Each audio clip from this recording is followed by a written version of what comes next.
The smoke is still clearing at the scene of a cold-blooded ambush where 3 people innocently lost their lives. It is an unimaginable tragedy. This has been incredibly distressing and tragic for everyone. Responding to a missing persons report, the officers were gunned down on arrival. 29-year-old Constable Rachel McCrow and 26-year-old Constable Matthew Arnold shot dead in an execution-style killing. This is indeed a devastating day for everyone who loved these Australians. And our hearts go out to those in the grip of terrible grief. In my opinion, those officers did not stand a chance. The fact that 2 got out alive is a miracle. The 2 surviving officers, Constable Randall Kirk, suffered a bullet graze to his leg, while Constable Keely Bruff fled into surrounding bushland. She sent frantic text messages to loved ones and called for backup.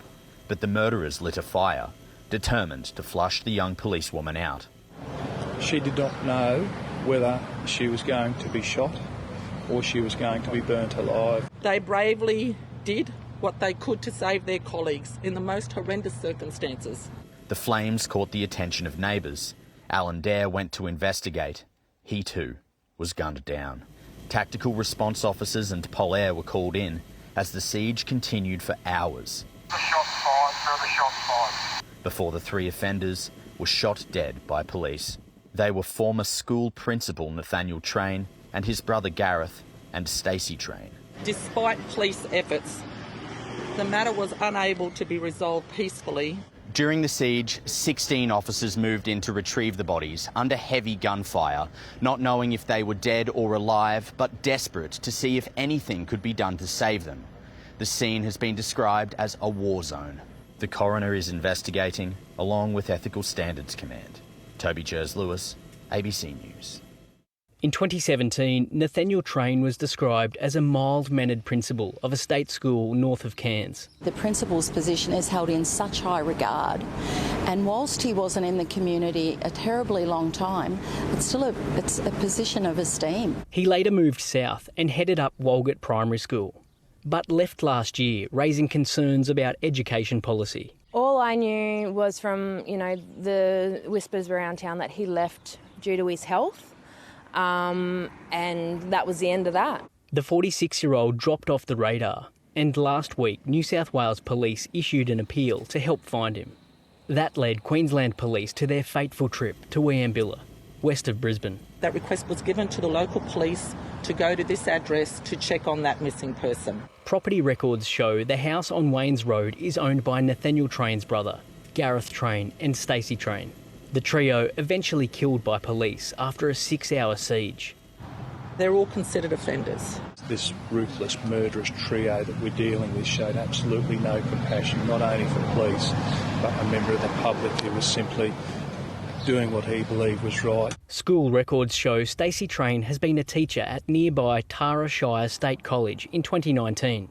The mood among locals is sombre as they mourn the deaths of 2 respected police officers.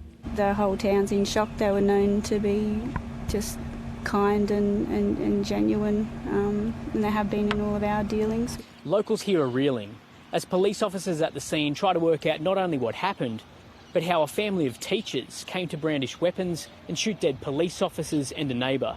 For now, the questions outnumber the answers. Nathan Morris, ABC News, Tara.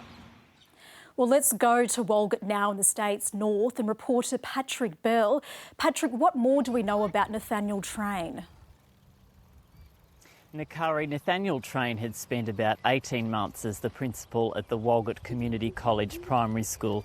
During that time, he had made numerous requests for help from the Education Department to address problems such as poor behaviour and student outcomes. He then left the school in August last year after he said he had had a cardiac arrest at work.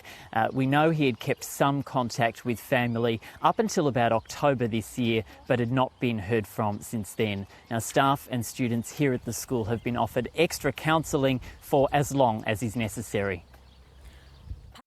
Such bright futures cut short in a spray of bullets. This is not what you expect. They had no idea that they were walking into what would be the end of their lives. They were executed in cold blood. Just such a tragedy. This should never have happened. From the top brass down, the service is in deep mourning. Constable Matthew Arnold only graduated in March 2020. Constable Rachel McCrow had been on the beat for just over a year. As you would appreciate, it is an extremely emotional and challenging time for the Queensland Police Service. From their parents... I spoke to his father last night and he was distraught. ...to strangers. I want you all to know you're loved, appreciated and respected. The entire state is in shock. Our hearts just break for these two young, beautiful young officers who are just doing their job, going about their job. Senseless. I mean, what sort of characters do that sort of thing? It's an absolute tragedy in our community and been a very, very sombre day. From Constable Arnold's mother, rest in peace, my beautiful boy. And from his old school, thoughts and prayers, his basketball team also expressing sorrow for a wonderful human being.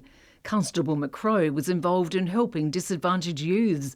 Those whose lives she touched say they're deeply saddened by the senseless deaths. The other two officers who also came under attack praised for their bravery. All the police involved yesterday, they were just brave people who put their lives on the line. Tributes too for neighbour Alan Dare, also shot in cold blood. One saying, "I'm heartbroken. Al was like a father to me." While across the state, flags fly at half-mast. Yeah, those two young ones are up with God and the angels. As grief sets in, Lexi Hamilton-Smith, ABC News.